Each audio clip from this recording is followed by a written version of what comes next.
ಏ ಮಕ್ಕಳ ಎಲ್ಲ ಬನ್ನಿ.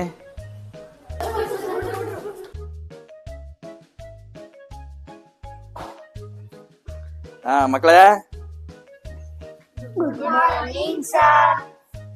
ಹಾ ಕೂತ್ಕೊಳ್ಳಿ ಕೂತ್ಕೊಳ್ಳಿ ಕೂತ್ಕೊಳ್ಳಿ ಕೂತ್ಕೊಳ್ಳಿ ಎಲ್ಲ ಕೂತ್ಕೊಳ್ಳಿ. ಹಾ ಇವತ್ತ ನಾನು ಯಾಕೆ ಇಷ್ಟು ಖುಷಿಯಾಗಿದ್ದೀನಿ ನಿಮಗೆಲ್ಲ ಗೊತ್ತಾ? ಯಾರು ಗೊತ್ತಿಲ್ಲಲ್ಲ? ಯಾಕೆ ಅಂದ್ರೆ ಇವತ್ತು ನನ್ನ ಹೆಂಡತಿಗೆ ಗಂಡು ಮಗು ಆಗಿದೆ. ಹಾ thank you thank you thank you thank you ಎಲ್ರಿಗೂ ಥ್ಯಾಂಕ್ ಯು. ಅದಕ್ಕೆ ನಿಮ್ಗೋಸ್ಕರ ಏನೋ ತಂದಿದ್ದೀನಿ ನಾನು ಇದರಲ್ಲಿ. ಯಾರಾದ್ರೂ ಹೇಳಿ ನೋಡೋಣ ಏನಿದೆ ಇದರಲ್ಲಿ ಅಂತ.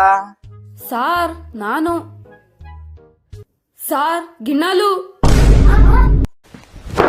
Emotional damage.